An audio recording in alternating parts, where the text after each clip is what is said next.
It's almost like a fandom fantasy. So I have a one-sided rivalry with the 6-year-old girl. Today, I feel like I just want to focus on I Feel You Linger in the Air. Kayla, what is your favorite scene from I Feel You Linger in the Air? So that was... You fucked him to death. Like, that's one of those scenes that just sticks with me where I'm like, I remember where I was that day while I was here. I remember what I was doing. I was with them. Oh, God. Oh, God. That's called foreshadowing. Kayla talking about Linger in the Air. Don't even. About, like, oh, I'm sorry. It was so long ago when I started this. Murder is a green flag. Oh, no. You get penis from me. If I would have known that when we shared a bed, geez. I tried to tell you, but... Welcome, everybody. Welcome again to this now annual celebration of the world that was BL for 2023. My name is DC, and I am wonderfully here to moderate this great panel of amazing, intelligent, beautiful, not thrifty, fashionable, funny people, top-notch panel from the world of BL. So, but before we begin, I'm going to allow them to reintroduce themselves. First, we have Kayla. Hi, I'm Kayla. I'm dying just a little, so I apologize for that right off the bat. I do stuff sometimes. I have a YouTube channel where I sometimes, very rarely these days, talk about BL. And I also have a podcast, Lovecast. Check it out. There's not much to say about that. But yeah, other than that, things have been slow these days, so I don't have much else to contribute. You have lots to contribute, Kayla. You're amazing. Okay. Go ahead, Sean. No. Okay. I'm just okay. So apparently that's my attitude today. Apparently. Hi, I'm Sean or Psynergic. I have a YouTube channel, a Patreon, all those fun things. We do streams on Twitch, live streams, all that fun stuff. I guess I'm also the founder of Drama Llama, which is going to be the first BL social media app. So yeah, that's me, I guess. Did I miss anything? I don't know. I don't know myself. Right. Exactly. What's your psychology background again? Oh, yeah, I have a master's in clinical psych, mostly in sexual re-victimization is my specialty. And or you've just written a sexuality in book. general. Did I? Oh, yeah, I guess I did. Yeah. We're gonna name drop for you, okay?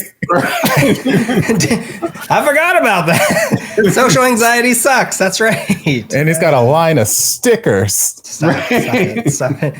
And he's wearing a nice shirt. No. I call this my Rorschach shirt because I love that. Thank you. I don't believe in the Rorschach, but it's fine. It's still makes for a good shirt. It's a good shirt. For the aesthetic. It's good fashion. Okay. Topher? Hi, I'm Topher, America's favorite strong, independent, Black, Catholic, white Christian woman who don't need no man. Praise Jesus, hallelujah. Like Sean, I have 700 channels on YouTube. So if you would like to subscribe to any of those, that would be lovely. But I'm a reactor. I do lots of reactions. Lots of reactions. Far too many reactions. Wow. I feel like you've gone backwards in that. You were like spacing things out there for the longest time. And I was, but at this point, like I had so much backup on like Patreon and things that I was watching. And I'm like, this stuff is never going to get to YouTube at this rate. So I'm like, and besides me spacing it out, it did absolutely nothing for like view count. It's not like I thought it was going to be like, okay, well, it's going to get through the algorithm a little bit better and people are going to see it more. I'm like, yay. I got the same numbers as always. I'm like, fine, I'm just gonna go back to cranking out this. But I'm only at 2 videos a day, not the the old 4 or 5 that I was doing way back when. I've chilled a little bit. And your most viewed video of 2023 was? My most viewed video of all time, thanks to 2023, was Kevin Leonardo. Thank you for his services. Demonstrating how to use Nair on sensitive body parts. And my coworkers have since sent me like 3 or 4 other videos that he's put out relatively recently. Like, you got to react to this. I'm like, I don't know if I can recapture that same glory that I once had, but recapturing a star. Edison?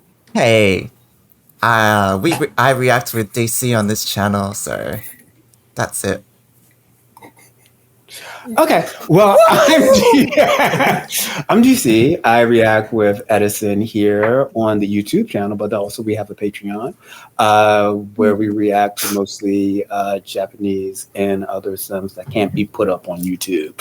So it would be nice if y'all go over and support us there, but you don't have to, but it'd be nice. Also, I do, right now I'm doing watch parties for BL on my Twitch page. Tuesdays and Wednesdays. Right now we're looking at Cooking Crush on Tuesdays, Cooking Crush, and then also probably Stay Still, which is a Hong Kong BL. And then on Wednesdays we're doing Cherry Magic because sometimes we're all in Thailand, so we're allowed to watch it. Definitely. Because we're in Thailand. Me and my viewers are yes. You must have so many air miles. Oh my God. I have to go back and forth easily. And then also we're finishing up Boys Like Boys. Quite different from the reaction channel, where the reaction channel, where we put like some analysis to videos, and watch parties, we're just being stupid. we're just so yeah. Oh, I have a question that I forgot to mention, but do we have any 2022 BLs that we didn't include in our last video that we want to put out there? Because I watched some this year that I didn't get to last year, and I'm like, okay, those are my top included. So you're trying to do like a retro of what we did last.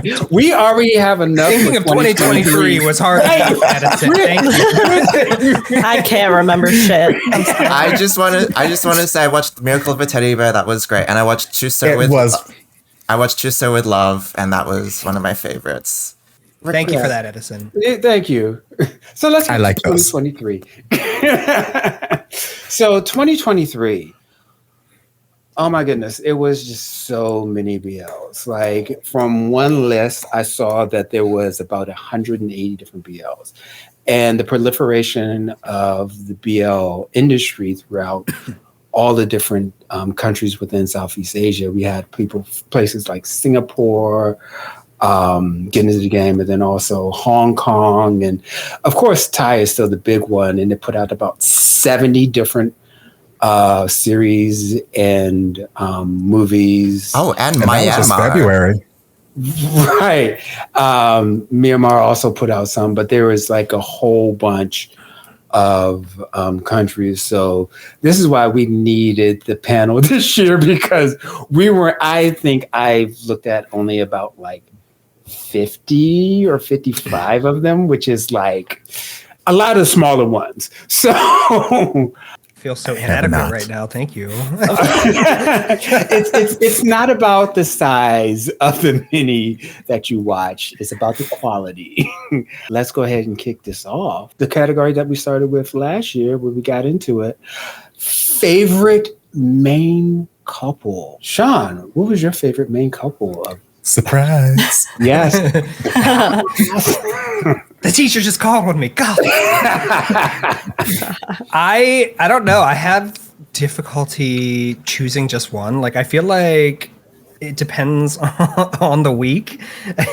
So I think I put Boon Prem on there. I put Han and Fuin just because Fuin. And then I also put on Kioi and Hira from My Beautiful Man.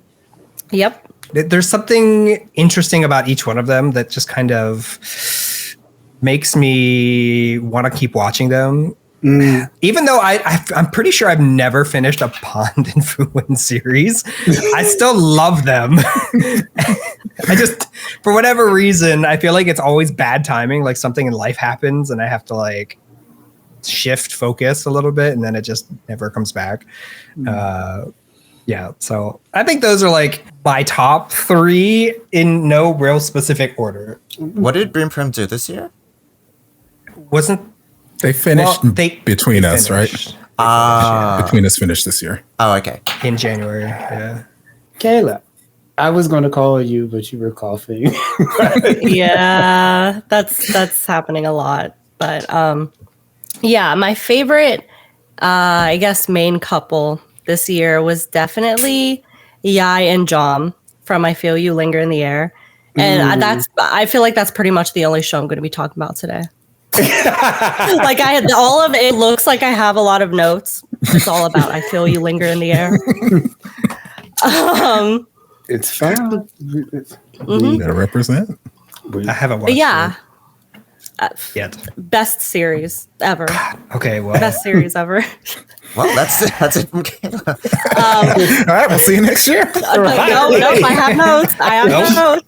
They have notes. They're going to say all of the words on. Kayla is the spokesperson for I Feel You Linger in the Air for this. I am. Yep. I am. Do it. I'm advocating for them. So, Bright and Nonkul, they are so good. I know Nonkul does Licorns.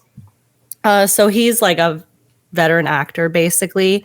But Bright is a newer actor, and I was just very impressed with their chemistry in the show. And they did Longing just like so well. Longing is like the thing that I really love, is like the buildup of the tension of when is something going to happen. And there's almost like I guess in this case, there is like a forbidden love aspect to it where it's like, can they risk being together? I just thought they did that really well in the series. And yeah, just like that idea of even though they can't say it, I felt that the way that they showed it through their acting was just like amazing. And like there's like one of the things from the series is Yai.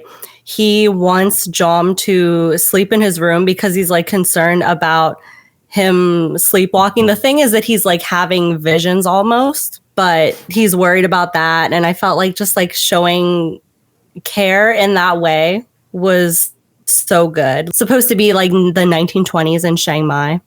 So yeah, stuff like that. I won't say it's like subtle, but definitely fitting for the time period and like the fact that they have class differences. And of course, like Jom being from the present, like he's not from this time period, but they just are so romantic. I think that's what it comes down to is I love the hopeless romanticism stuff. I eat it up. It's very almost like self-insert in a way. Yeah, that's why they're my favorite couple is they were just so romantic in like an old fashioned way, I guess. Yeah, I really loved them this year.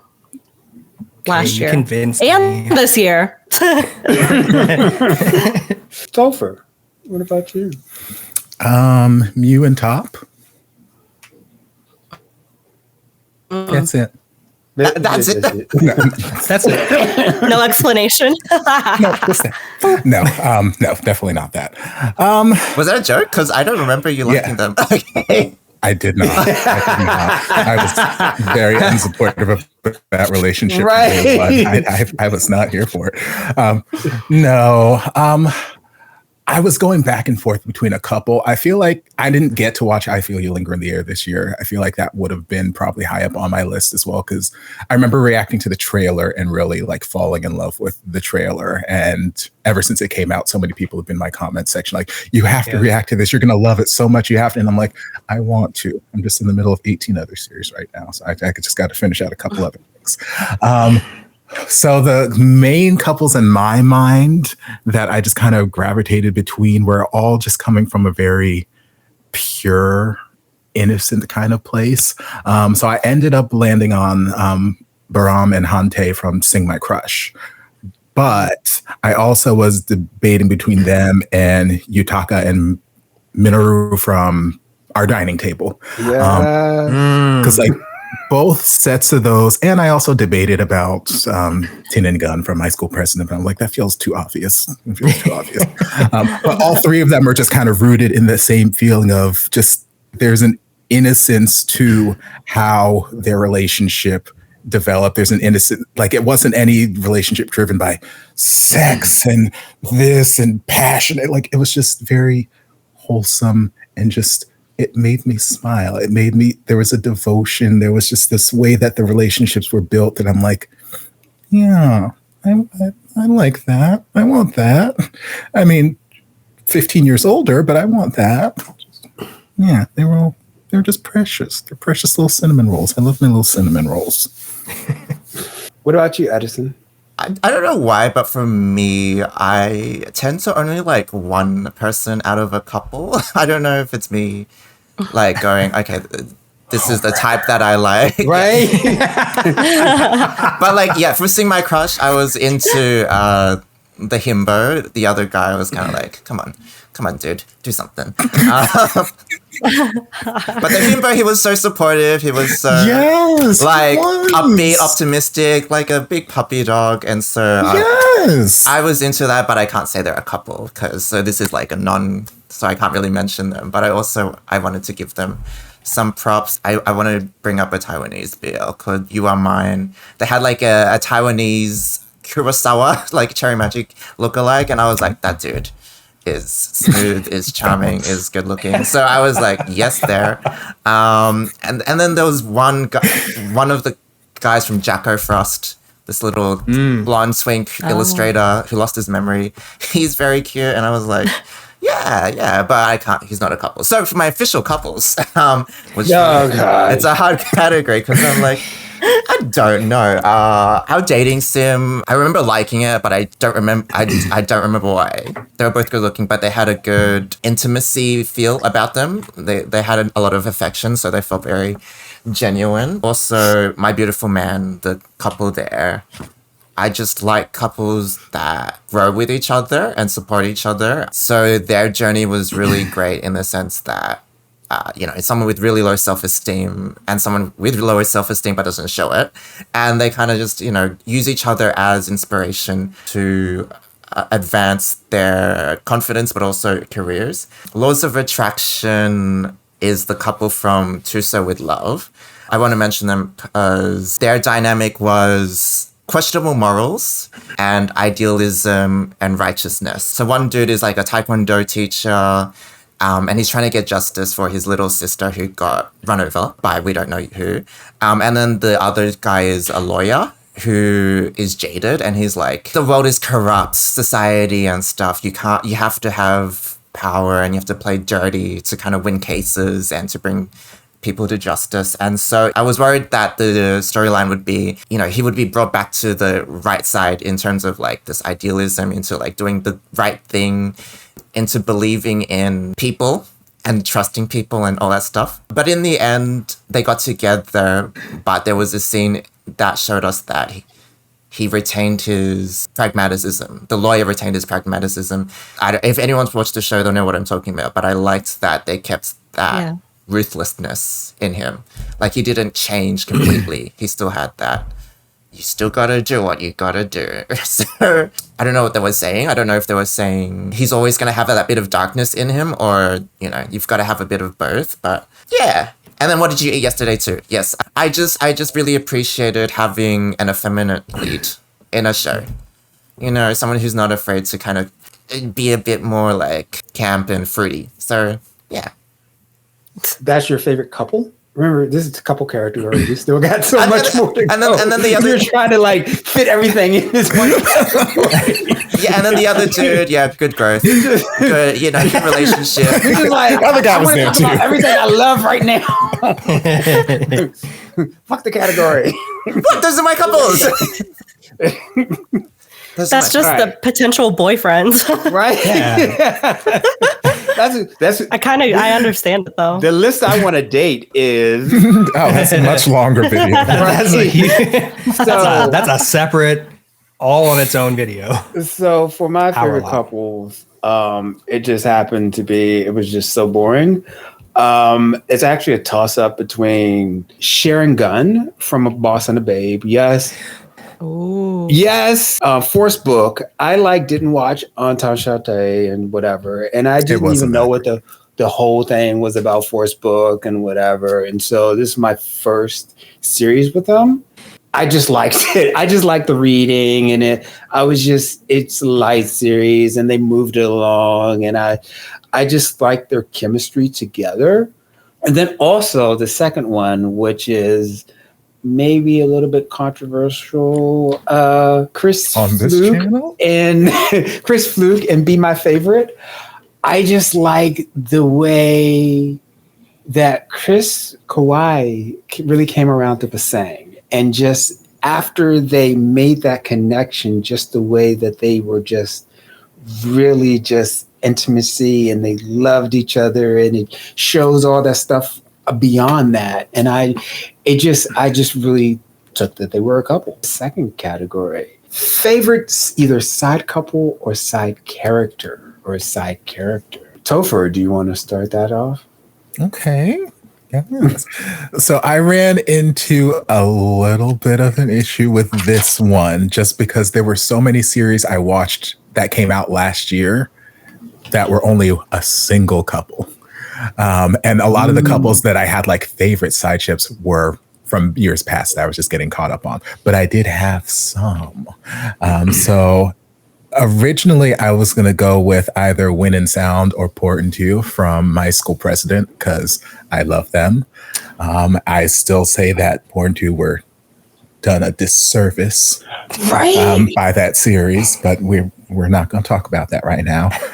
But then I was in Fort Lauderdale this past week for shows, and it's about a 4.5-5 hour drive both ways. So the drive up there, I rewatched the first half of Moonlight Chicken, and then the way back down, I rewatched the second half of Moonlight Chicken. And I'm like, how could I forget? These guys are adorable. Anytime Li Ming and Hart were on my screen, I'm like, these two.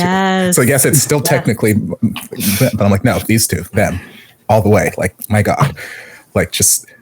The way their relationship developed, it reminds me of so many of the things that I talk about in my reactions presently to Last Twilight, where it's there's this obvious roadblock in the relationship, loss of one of the 5 core senses, and their relationship I don't know, it develops in spite of that. Not that that's really something that's going to not that that's something that should hinder a relationship, but you can see from Hart's perspective, everyone else in his family has pretty much just treated him kind of like an invalid. Okay, we're going to shut you in the house, blah, blah, blah, blah, blah. And there's this outsider who is the only person who's treating him like a human being.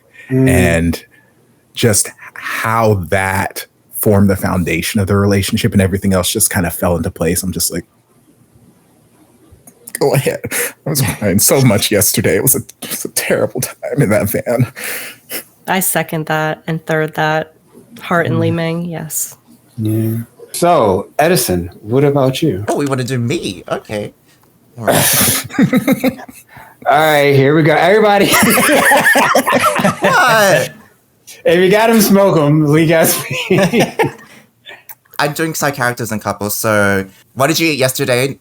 Too. My favorite side couple ever, Ko Hinata and Wataru. Oh my God.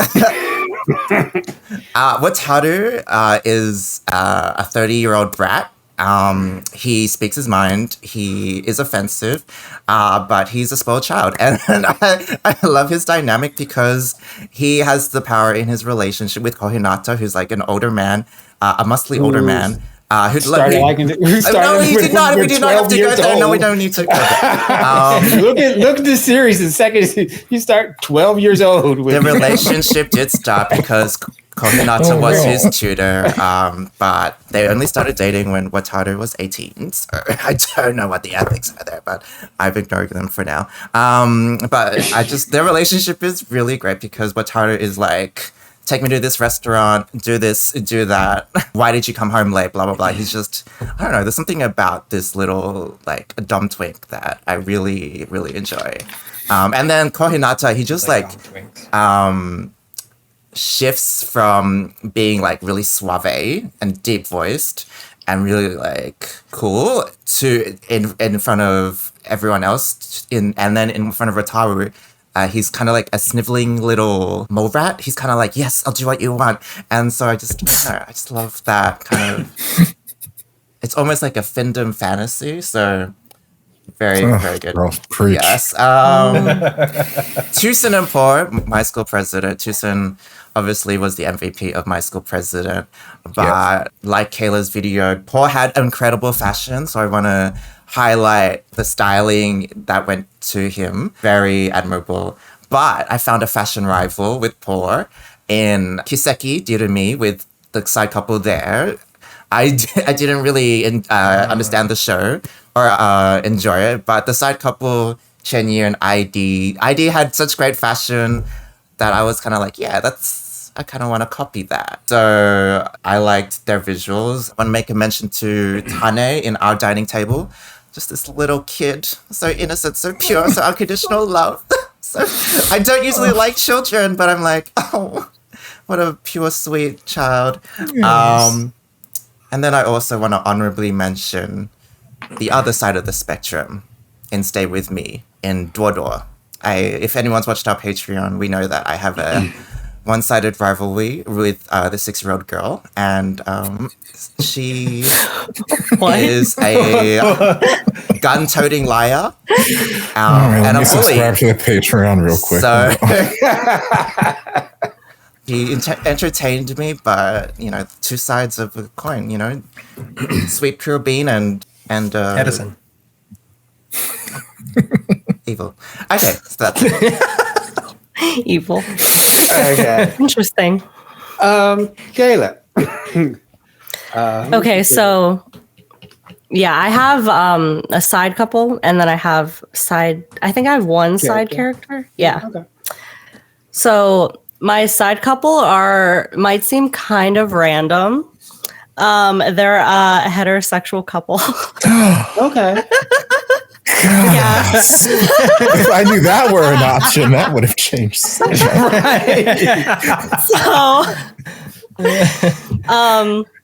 Kanoon and A from Step by Step, which are played by Poppy and Zorzo. A lot of people, I think, know Poppy he's the goofy assistant from Cutie Pie. He was also in Lovely Writer and Love Mechanics, and then Zorzo is Tiffy in Lovely Writer. Yes, I have to watch this. I love it. Yes, they play right, and I feel like she is in this series too. Like she very much gives bi-wife energy. Love. But they play a married couple, and it's like one of those things where it's like the most unexpected people that you could pair together, but it works out so well. They're basically like those supportive parents that like cheer you on from the sidelines. And they're just like such good friends to Pat. And they both have amazing comedic timing. Like we all know that Poppy is just like so good with comedy, but Zorzo is also really good with it. And I just love them. And I want more series that have established couples in them that just kind of like are just like these two wise people who've they've been around and they know what life's like. And it's just, they're really cool. And also, I say they're a married couple, but they actually get married later on in the series after A gets pregnant. And there's a scene where she has her child on like the back of a jitney. basically. God. Because they can't make it to the hospital in time, and like they're both so good in that scene, and I just really love them. So you They're say great. step by step? They're amazing. Mm-hmm. Yes, step by step. Step by step. Okay. Literally every time I hear that, that's what pops in my head. Okay. And Well. then Okay. side character Nick from OnlyFriends. Part of this, I think, has to do with the fact that I've adopted Mark. He is my son. I really have loved him in everything he's been in this past year. And I just related to his character so much. And surprisingly, I think that he played like the scorned ex situationship very well. It's something that I didn't expect out of him, because I think when a lot of people think Mark, they think my school president, but like he has a lot of range, and I think he was really good as this type of character. Just like Nick, his character being so desperate for Boston to love him, and like having like low self-esteem, and like always needing reassurance and like never receiving it. And then he runs to Daddy Dan. But like nobody can, even someone who like seems perfect on the outside, he would rather have the toxic, like flawed person. And I just think that is, I resonated with it. It was very relatable, that he would rather have the hot mess who is kind of unattainable than someone who is right there in front of him and treats him well. It just spoke to me. And like whenever he finally started to prioritize himself at the end there, I loved that too. Like I just love that for his character, the growth of finally realizing like, hey, I am worth something, and actually you treated me really terribly, and I'm not going to entertain this now that you want to come like running back to me. It's just so good. I loved his character so much. He was my favorite in OnlyFriends. Sean. Yeah, I guess just piggybacking off of that. Anything Mark. Anything Mark. Like Mark was in everything. You get it. Yeah. He was just in everything this year or last year, and I just like the versatility. He has shown so much, and his acting chops are just have grown. I mean, they've grown exponentially in the last year, and he's just fantastic. I love him. And since you're adopting him, can I please get his number, please, Kayla?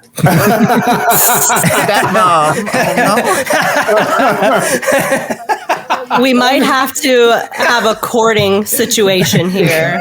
Okay. Oh no, Like Sean has to court him. Oh, no. Wow. He's so sad. Oh no. Shucks. Anyways, I also agree with I think it was Topher, the Gemini Fourth in Moonlight Chicken. Was Hart and Lee Ming, I think. I don't know. Huh? I called him Leslie, and I just Oh yeah. You did. So many and I always memories. think of that. I don't know. There was just something about them, something so wholesome about that storyline with them, and I think that they're definitely two of the actors to watch in the next coming years. I think that they just have some real potential. I mean, if this is where they're kind of starting at, I can't wait to see the next few years for them. But that side couple in particular, it was just nice to see the troubles that what was his name? Was it Li Ming? Li Ming was Gemini, right? Okay. Anyways, sure. Yeah. Anyways, also kind of the one that for me was kind of unexpected that I really liked was an Unintentional Love Story.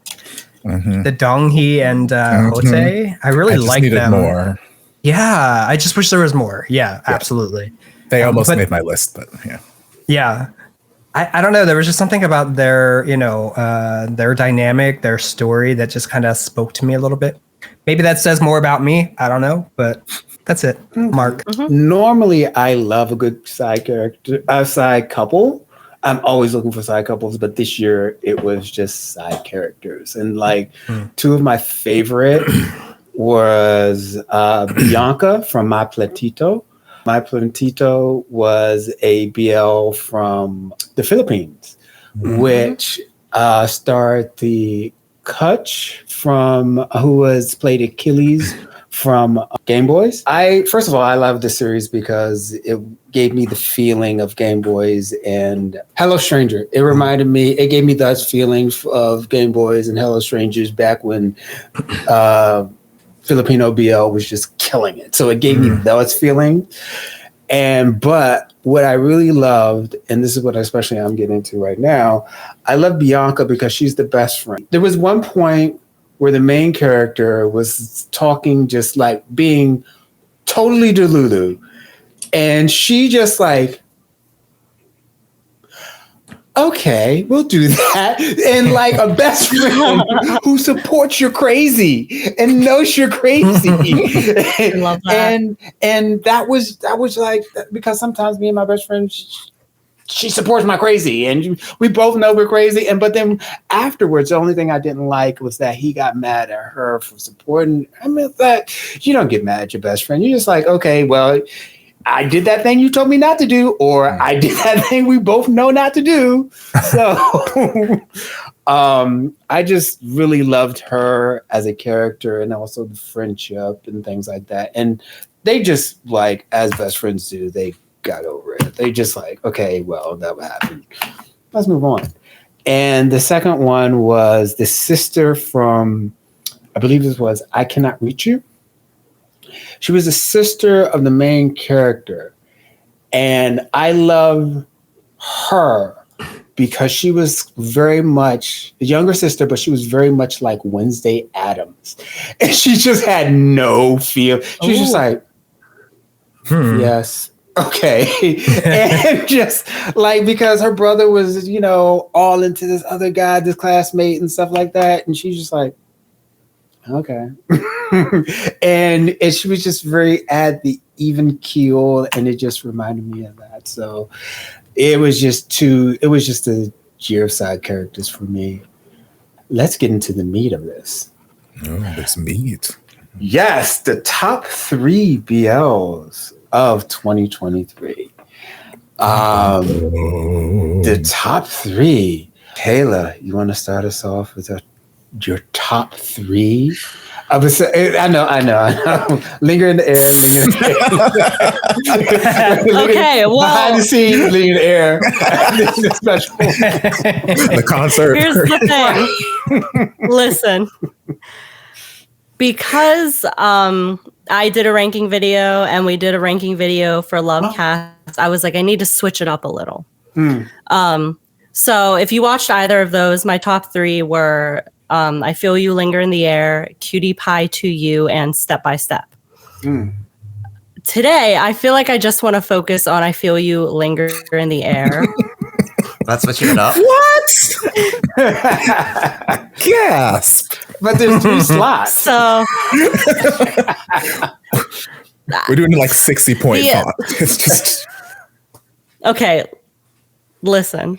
I Feel You, Linger in the Air is a masterpiece. I feel you linger in the air. Right. In the air. Yep. I can talk about the other ones too, but it's gonna end up being like very roundabout. But yeah, I was trying to think of even something else to say about this series that I haven't already, because I've literally said everything. But something I haven't gotten to talk about yet is the amount of like Thai folklore and mysticism and spirituality that's in the show. And this is going to overlap a little with content from the novel, because that gives a lot more background on like what's going on.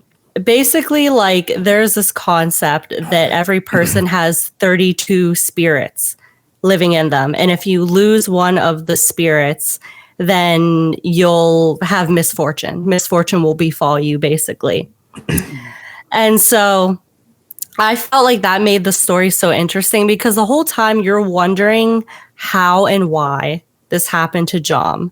Like, how did he have this near-death experience? And is somehow in the past now. Is he time traveling? Is he in a different dimension? Like, there are all these questions that come up, and I like love the mystery of that. And I also love that the question is never fully answered, even at the end. And I love that because it's so open-ended. What? Well, actually, Well, no, we didn't finish it, but go ahead. well, actually, the reason why I know for a fact that it's not explained is because I read the novel. Oh, okay. And at the end, he's literally like, I will never know why this happened to me, but it did. So, Okay. I should have given a spoiler alert, but it's like so hard to talk about without. I'm sorry. I'm sorry. You're like, it's your fault for not watching the best BL of last year. It's the speculation. We're going to watch it right now through my words. It's that you can come up with your own theories about what's happening that I love so much. That's the type of stuff that I really love watching shows and movies, is whenever you get to see everyone give their interpretation of why something happened. And I feel like I've read like literally every single think piece that people have had on this series. There was one that I found really interesting and stuck out to me, and it's that Jom was sent back in time to basically advise and warn Yai's family about the repercussions of World War II, because it's pre-World War II. And after reading the novel, it kind of makes a lot of sense. There are like moments in the show like where Jom is telling Yai that he needs to make sure that his family keeps their land in Bangkok, and that they don't put down their roots in Chiang Mai, because inevitably they're going to be occupied by the Japanese and basically have like everything taken from them. So there's like parts like that in the series. Also, that they bring in like the historical twist to the mysticism of it, because you're like, is that the reason why that happened? Or is it really just because these two people are soulmates and like they had not just one, but two lifetimes that they kind of had to, I don't know if repair is the word, but maybe do differently than they did the first time. And I think it's so fun. And it's like, it makes the series so immersive when you can like get together with people and be like, this is what I think might be happening. What do you think is happening? And that's like a big, big reason why I love this series so much, is just like the how and why and the mystery of wondering about that. So definitely number one BL, maybe ever. Like, wow. Maybe. Yeah. Like my favorite BL of all time is Until We Meet Again. And I felt like this really leveled with it, And you can read me just by those two being my favorite, because they're both soulmates and like past lives and shit like that. I have a type, basically. I can talk about the other two if briefly. Okay, what are your other two? I mean, everybody has 3 spots, so if you want to use your other 2 spots. Yeah, I guess I will.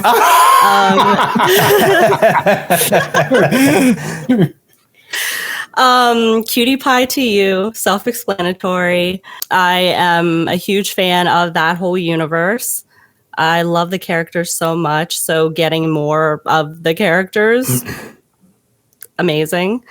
I feel like I don't have anything else to really say about it. Like, if you know me, you know that Z and Nanu are my everything, quite literally. It did make a political and then statement, so that was good for the the marriage equality.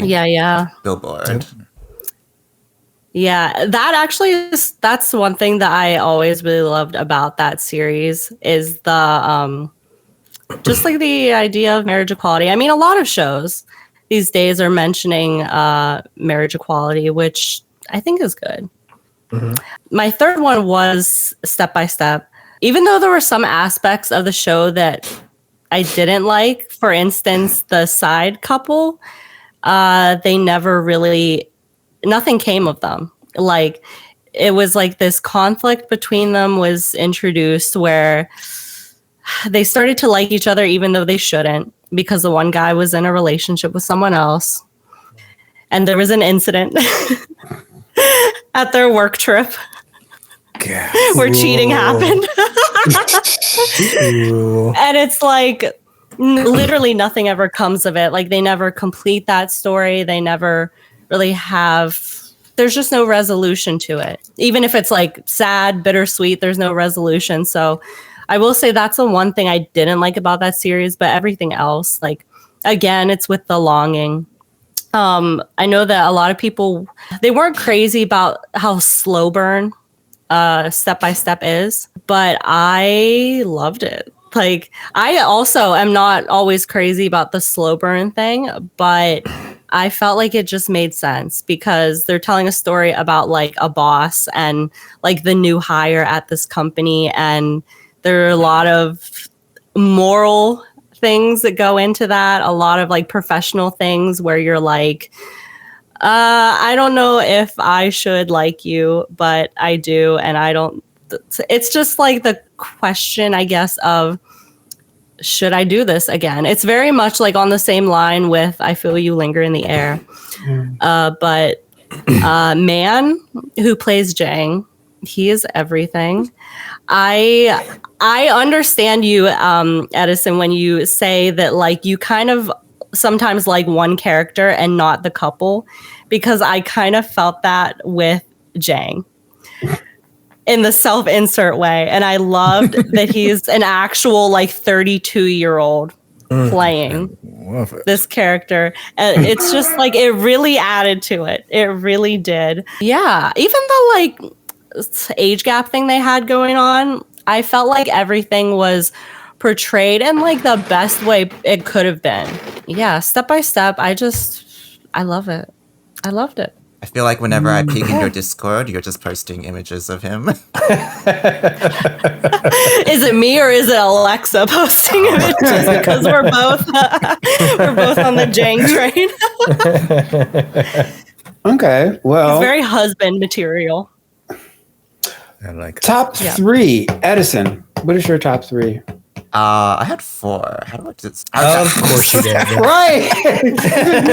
Everyone knows the rules tonight. What? Well, my top 15 are. What, we let Topher have 4 last year.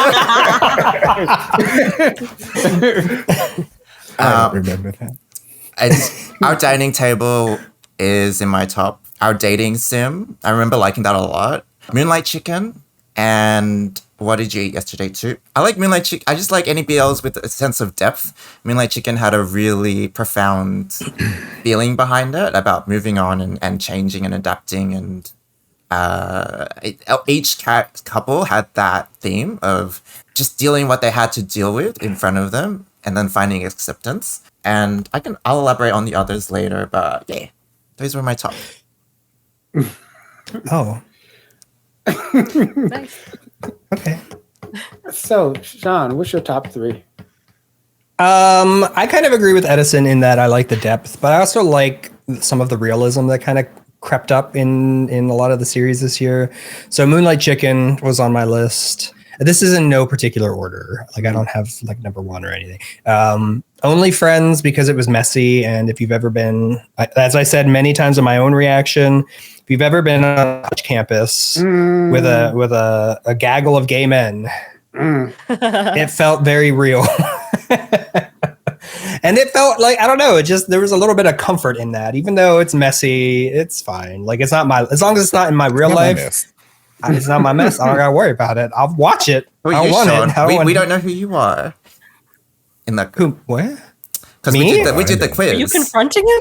No, we did the quiz. Me, Topher, and DC. Oh, well, DC didn't do the quiz. I didn't do the quiz. Me and Topher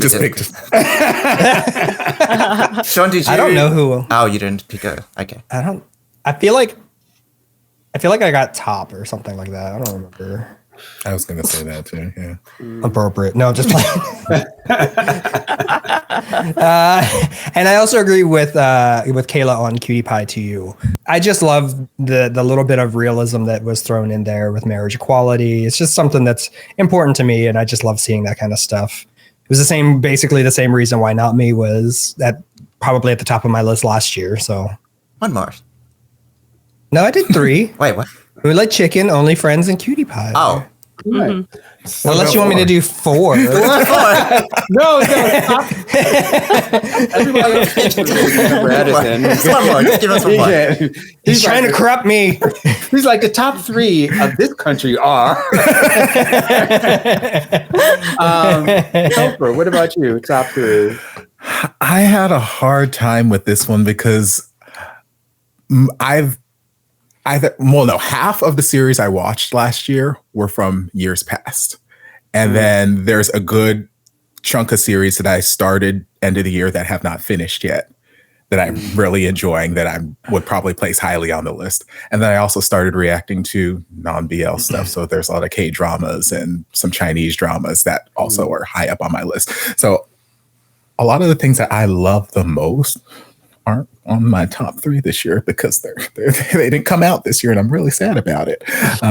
But of the stuff that came out this year, in no particular order, Our Dining Table as well, because there's one thing about the Japanese series is they are short, they're sweet to the point, and they just use that time so effectively to just get all up in your feelings. They're like, we're not going to drag this out for 45 episodes and 7.5 hours each episode. They're like, you get 15 minutes. We're going to give you 6 episodes. We're going to release it all in 1 week. Here you go. And it's just like, done. Beautiful story, straight to the point. And I loved it. So I love that. Love the characters, just love the feeling it gave me. It just made me happy at all times. Even when it was making me a little sad, it was still making me happy at all times. Moonlight Chicken was also on the list. There was just so much heart in that series. There were so many feelings in that series, and especially rewatching it relatively recently, it's really fresh in my mind. There was so much rewatchability and rewatch emotions that were coming out of me, because like there are so many series that I watch a lot, and I know what is going to happen, but if I can still feel those same feelings on a rewatch, then to me it's something that just sticks with me. So like that. Guys, Up Caligula, doesn't matter how many times I watch that series, I will break down crying episode 5, 6, 7. Hello Stranger, the movie, doesn't matter how many times I watch that damn movie, I will break down crying at that tug of war scene. I don't even have to watch it. I can just listen to it. So it's like, there's just so many feelings I felt on this rewatch. I'm like, this is just a really good series. And it was short. It was, again, to go back to like the Japanese series, like it didn't feel drawn out. It didn't feel like we were trying to fill 12 episodes. Like, okay, let me shove in this plot line or this thing or this blah, blah, blah. It's like, no, this is a story we want to tell. It's only going to fill 8 episodes. We're only going to give you 8 episodes. I'm like, beautiful. Love it. Love it. And then I liked Sing My Crush. It was adorable. It was cute. Another short and sweet sort of thing. But yeah, if this were just top things I watched last year, I don't know that any of these would have made my list, but other things released last year. Yes. For me, in no particular order, I have been watching BL for a while, and I said this before, I just want them to get out of school. I don't want them in college. I want them in high school, all this other kind of stuff. Get in the office already. Right. Get in the office, old folks home, something like that. Go away. Old folks home. I would be all for that. I would be all for that. That, maybe some dragons, or all the some magical stuff. But surprisingly, in my top 3, there was The Day That I Love You, which was surprisingly, it was from the Philippines, but it was a high school drama. It was a good, solid BL, and also it made me feel like going through I didn't really know where it was going. But then what happened to the main character, who was he was a good person. And then sometimes in life, bad things happen to good people. And it makes it even more gut-wrenching. and just to see that all of that was kind of real. And it was just like, what the fuck are you doing to me? And then I'm like, I'm going to go watch more of this. It was just a beautiful story. And I was just like, oh, wow, the Philippines can make a good BL still. And I know a lot of people have written the Philippines off, but I was just like, wow, this is good. Makes you not want to be a good person anymore. I want to say also, because it ended in 2023, My School President. Only reason I think it was good is because I expected it to be the same thing. A healthy dose of skepticism is great. And going into My School President, I was like, okay, this is another high school BL. It crushed all my skepticism, and it was actually a good one. I think that which made it even better. When I think like a series is going to be shit and stuff like that, and it's just not only just a good series, but also much better, I think for me, it just hits harder for me. And also, they had music every episode. Not only did I care about the main character, it was an ensemble cast. Mm-hmm. And my critique is, because it was an ensemble cast, because you had all this cast, I wanted to also know about the main character, but I also wanted to know about the other character. Oh my goodness. It was 12 episodes, and it wasn't enough. It wasn't enough to get, which is not, I'm more on the JBL train, and I'm like, 6 episodes, that's all you need. Blah, blah, blah. But now I'm like, for the 12 episode, I'm like, please, sir, can I have some more? Like, it's just, since Edison's going to talk about What Did You Eat Yesterday, season 2, I'm going to say a little bit different. Watashi to ototo to ototo no kireshi. Me, my husband, and my husband's boyfriend. The reason I like this series, and this is the reason I liked it, and actually, if you look at the video from last year, I said my hidden pick was More Than Words. And this is actually a continuation of that kind of story, where you have a polyamorous throuple, but then also it's the wife, the husband who finds out he's like gay, like this other guy, and he's kind of bisexual, and they kind of move in. And it's a politically queer series, and that it challenges the heteronormative dominant discourse. And I mean discourse as in like Foucauldian discourse and things like that. And the main character ends up being biromantic but heterosexual. But then also the polyamorous relationship, the main one ends. It doesn't say anything about polyamory relationships because they go on to another one afterwards. It ended because of the people that were in it. So it's not saying, oh my goodness, polyamory is bad, blah, blah, blah, blah. You have to say, nah. But it still talks about dominant heteronormative society. And in fact, it goes against even some of the traditional Japanese heterosexual culture and marriage and children, and actually like asking you, what do you want? It goes into, it's the first series that I've seen that actually destabilizes the question about the connection between sexuality and romanticism, and that you can be bi-romantic or homo-romantic or hetero-romantic, but then also be either homosexual or bisexual or heterosexual, and those type of meanings and political statements. So like when I mean it's queer politics, it is that. It challenges everything from heteronormative discourse to even the homonormative assumptions that sometimes get put into that gay politicking and stuff like that. So it was an amazing series. It really had something to say. It kind of made you feel. I felt bad for all those people involved, but it was a good series. It was a really good series. But it was still, I can't believe there were 2 high school ones in my top 3. I was going to say, you were batting 2 for 2 there. I know. What do you think I was going to say? Well, you had this whole intro about, I want them to move out of the high school and go to the retirement home, give me something from the Grays, and dig up Rose from the Titanic.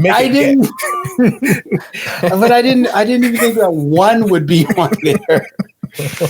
All right. So actually, I should elaborate on because I'm not going to bring up what did you eat yesterday again. What did you eat yesterday too? I just want to elaborate quickly on why it's my top, because it's really an LGBT show. It's like it's the most representation I've felt in a series in terms of cultural issues and cultural relatability. There's a lot of themes about internal homophobia, acceptance with family, Japanese laws around marriage, adoption as an option to cohabitate. Yeah, the most poignant things were about, I think, an Asian style of love, about the love language of feeding, service, eating, but also, I think the most powerful bits were exploring the main character kind of talking to his parents, being like, I can't give you grandchildren, and maybe you have a problem with my boyfriend. And there was just a lot of, I think it's for the Asian population maybe out there that are queer, one that speaks really to the heart. Maybe it's somewhat healing, maybe it's somewhat investigative. It's very real, like, buying a plot of funeral land for your parents, and then the parents going, if you want your boyfriend to not die with us, but like live in the same plot of land, he can. And so it's like acceptance in different ways. And so like, it's just very lifey. Out of the shows, I want to kind of put it out there. What Did You Eat Yesterday is very queer and very like not necessarily like, romance, blah, blah, blah, but they're an established couple and they're living their life. And it's very interesting, the topics that they go through. And it's funny as well. So it's really great. What was that one? What Did You Eat Yesterday? Get on it, Sean. It's great. Get on the first season, get on the second season. Hurry up, Sean. Get on the special episode. It actually really good. And it's a continuation, and like now they're like almost 50. They did turn 50. And, yes. and that's also the thing where I think some people may have been like, oh, that's not BL because it's boys love. But like this is like a very adult, I like and if they've been together for about 7 years at this point. It's a grown-up show, but it's still dealing with a lot of the things that you would deal with. So when he turned 50, I was like, this is too real. I cannot handle this. This is way too many emotions. But it's great. It's great. Let's move on to favorite scene. Edison. You want to start with? Oh, I'm tired. I mean, you go ahead. Go I mean, I'm tired. Go ahead, Edison. You have a whole. Give us your dissertation, baby. Right? Come on. You are. Okay. My most memorable moments. Let's start with The Eighth Sense, because it hasn't been brought up. The Eighth Sense.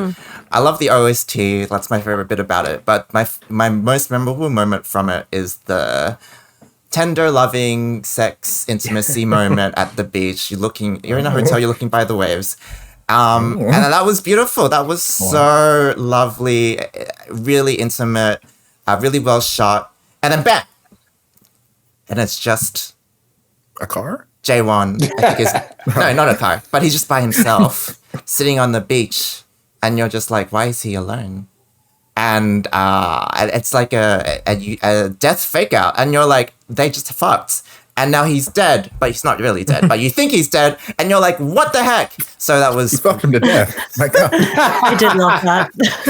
That was really at that moment in time, I was like, this is intense. It was such a good like double twist kind of a roller coaster.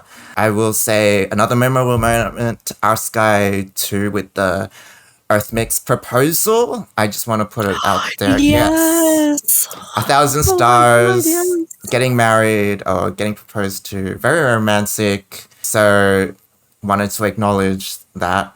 Only Friends, I love revenge. And when Mew was like, Neo, I have your video on my phone. And if you don't want your daddy to know about this, you are going to grovel and apologize. And that's what Neo did. And that felt very gratifying. And that was the highlight for me, for Mew's character arc. I was like, yes, Mew, you show Neo that actions have consequences. And you don't mess with you. You know, you're a little lamb on the outside, but no, you can get up there and make him feel like he owes you anything. So that was really great. And then my last memorable scene is the our dining table scene where Tane is being picked up from school. It's in the last episode. A stranger or a teacher, I can't remember, asks him, who is this person who's picking you up? For me, that moment hit a lot of like internal anxiety around being openly queer in Asian society. They're in a relationship, but you don't know how like a 7-year-old is going to understand that. You don't, there's always the questions of like, how do you explain queerness to children? But Tane is such a character with, I don't know, kids are just full of acceptance, open-mindedness. He just says, he's my family. And it just really touched me. I got really emotional over that message in which there doesn't need to be an explanation. There doesn't need to be anything.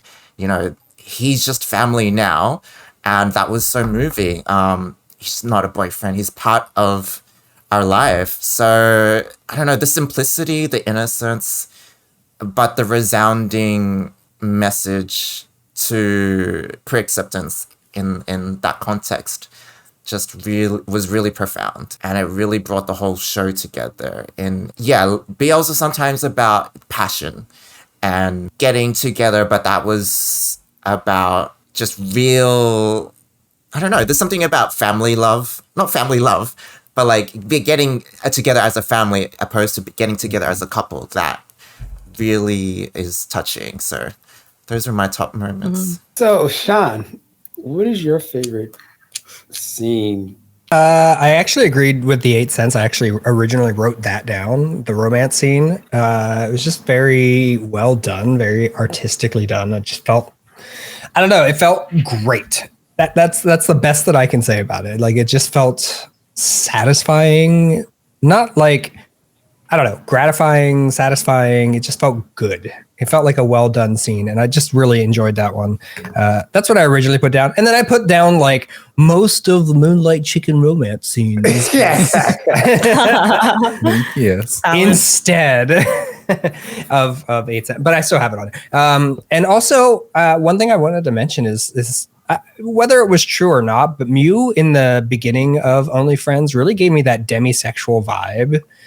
And I really liked that as a demisexual gay man. I really kind of liked that feeling. And that wasn't just one scene, obviously, but that was like the feeling of, or at least to me early on, I'm like, wow, that I identify with that quite a bit. And then he lost his glasses and changed. Oh my God. He changed.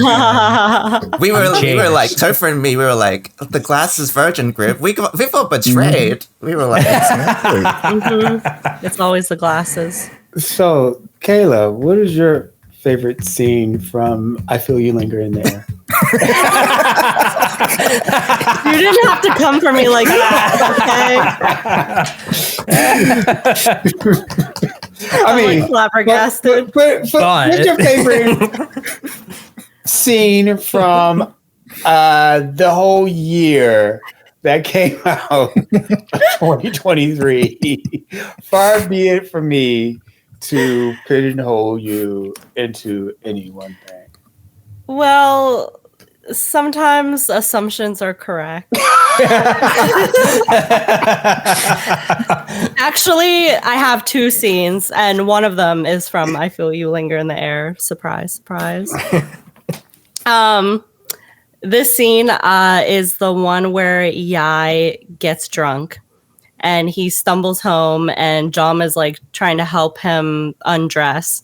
And he starts reciting this poem to Jom that is like basically it's a love poem that's using like being intoxicated as a metaphor.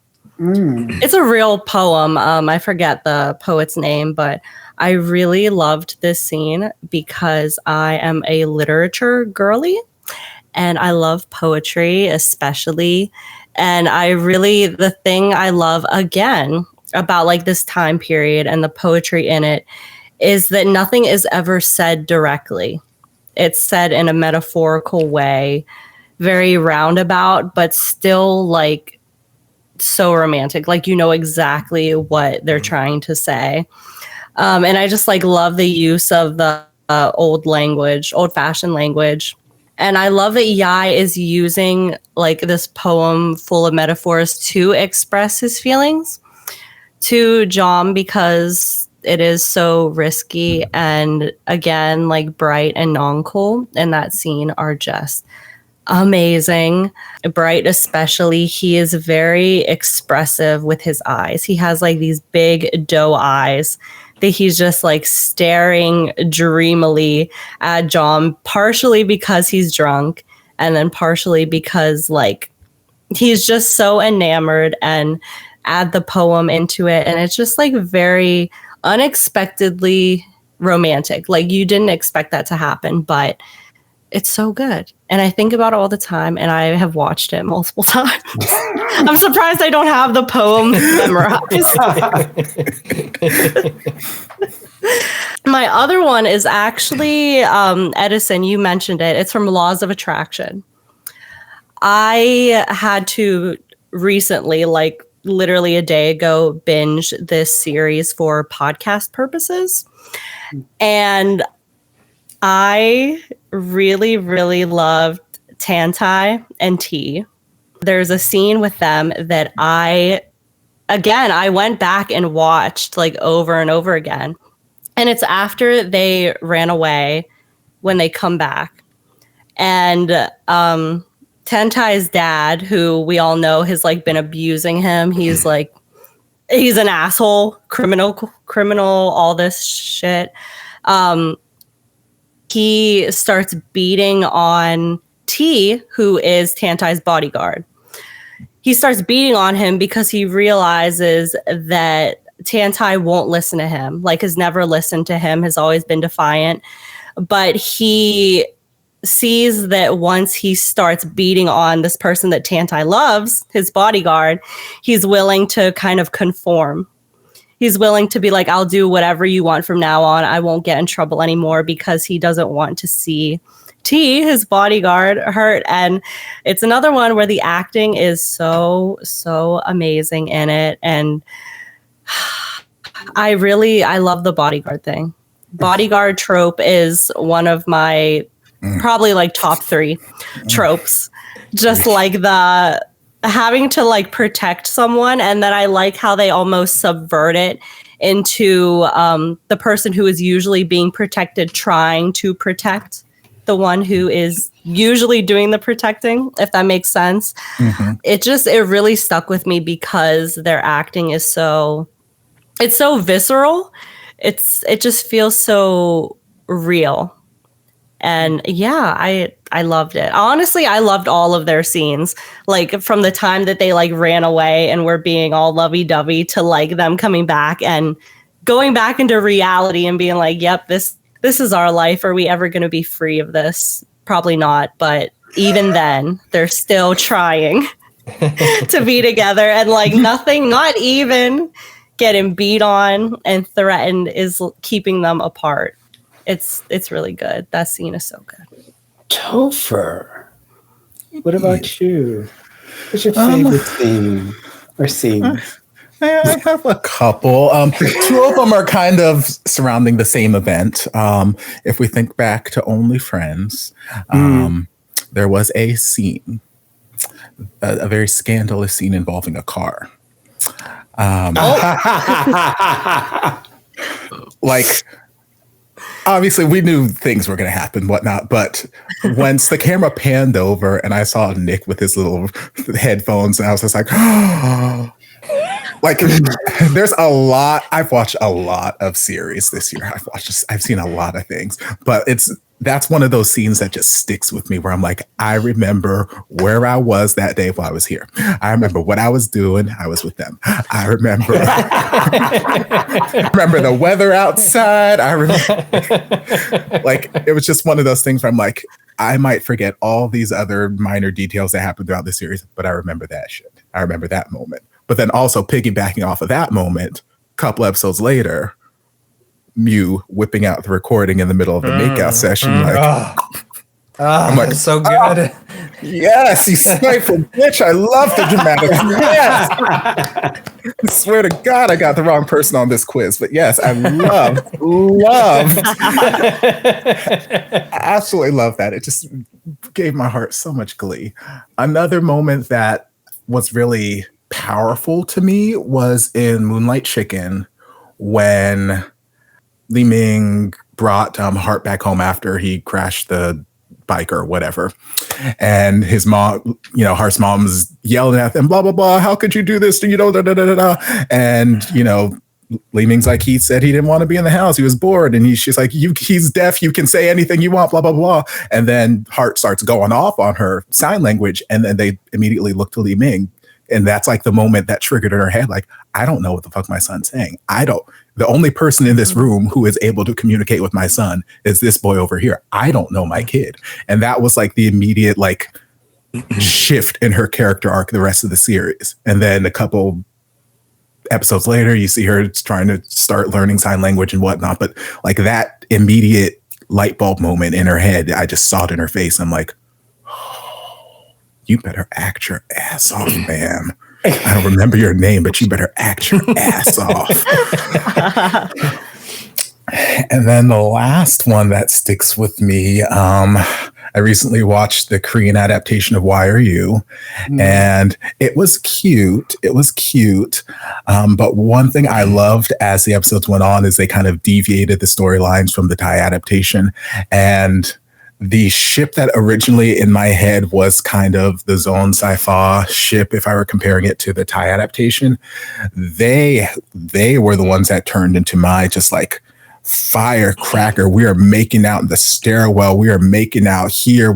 So there was this one scene. Well, there were like 15 scenes where they started making out, but like there's one scene in particular where he starts mounting him on the bed, and I'm like, oh my goodness! But hold on, Korea. Hold on, Korea. Since when? These are not the fish lip kisses I'm used to seeing. Hold on, you were grabbing the back of his head. You are. I'm like, okay. You better say Thailand. We can compete. Yes. This was Why Are You, correct? Yes. But yes, I enjoyed all of those scenes for various different reasons. I mean, in terms of explicitness, I watched Papa, What Is Love because you were watching it. DC suggested it. So, Sean, if you want anything more. No. But if you're watching Papa's Love, watch it on Gaga Ooh La La. Yes. Because now YouTube. And you know what? And now YouTube edited make no sense for me. I watched your reaction. I watched Papa's Love on Gaga Ooh La La. And then I watched your reaction. And you were like, there's missing so much. It doesn't make any sense. I'm like, you missed that part. You missed that part. You missed that part. You missed that part where that thing comes up and there's all over the face. And that's why he was shocked. It was just like. Yes. Gaga. Watch it there. Watch it on Gaga. Like that first season was a beautiful mess. It was just messy. Yes. It was just messy. You thought, and you just like, Don't do that. Don't do that. No, do that. No, yes. I was like, and yes. It was like you're gonna leave them alone, and you just. Yes. I'm saying. And then I love the main character. He was given telenovela. Just like and then he was angry at him. Why'd you stop me? I was feeling my Suja Lucci fantasy. Okay, but will it get me banned on Twitch again? Yeah, don't do it. I wouldn't. Again? Probably. Yeah, I was banned. I watched that first episode of Playboy. Oh, that explains that. Oh, yeah. yeah. I was like, I'm really going to test this today. We didn't make it past the first one. We got maybe 45 minutes in. And That'll do it. I'm gonna say 7 days. For me, for my favorite scene, it was this one that I can remember right now. Actually, it's of course because Japanese BLs just have to bring the metaphors and imagery and stuff like that. And one of the things that I'm just remembering right now is the Jacko Frost scene, because he's forgotten who he is and things like that. But as Ritsu, he's sitting by a window and he's drawing and all this other kind of stuff, and he's for the whole series he's forgotten memory, but then he's starting to remember.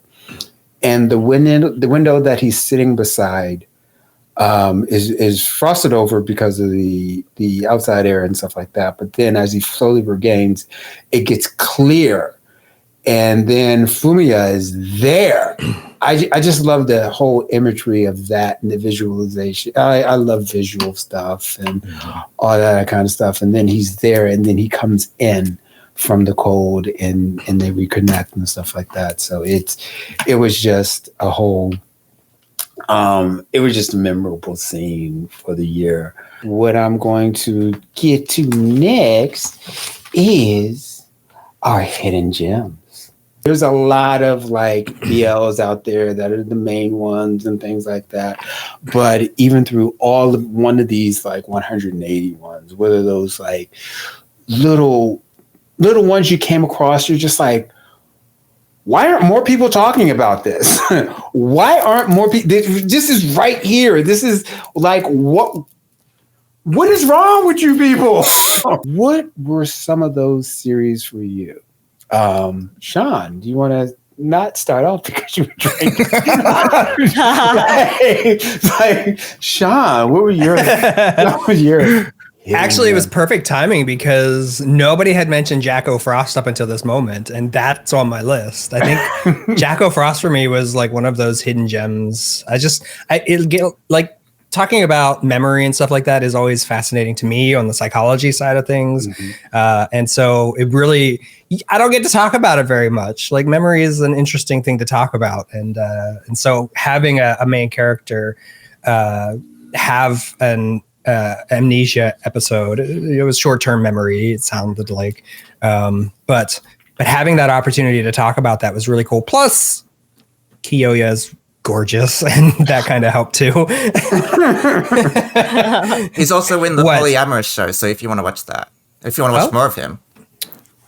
And what was that one called? Me, my husband, and my husband's boyfriend. Oh, okay, yeah. That's all I had. Okay, just Jacko Frost. It was just one of those that I just happened upon, and somebody, like one person mentioned it in my chat, and I'm like, oh yeah, check it out. And I checked Kiyoya out, and I was like, yeah, we're definitely watching this. Plus memory. It just happened to be really good too. Kayla, you're a hidden gem that or gems. Some of us might have more than one. Oh God. Oh God. That's called foreshadowing.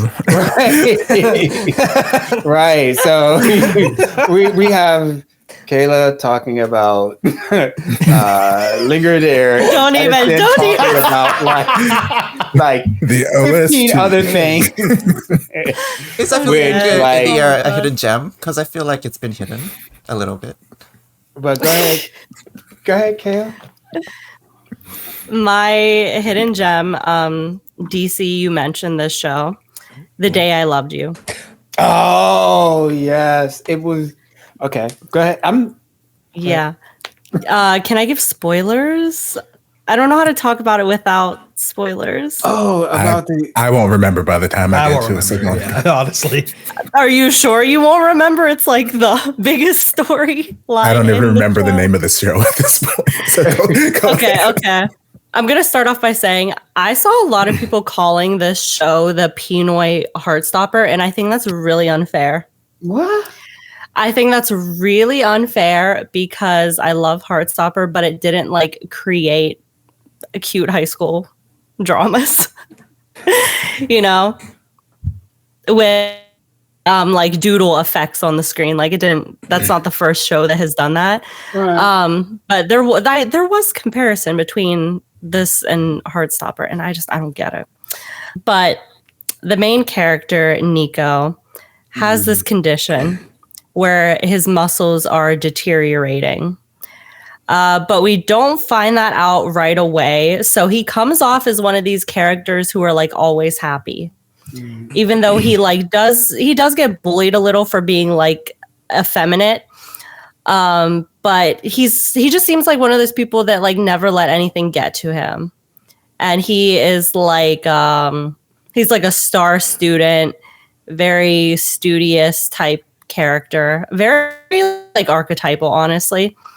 And you have the problem student, Eli, who he is kind of forced to teach he has to teach him how to dance for some type of like school soiree. And the reason why is because Eli got in trouble for punching one of his teammates who like used a slur, like the T slur or something. So he got in trouble for like fighting them over that.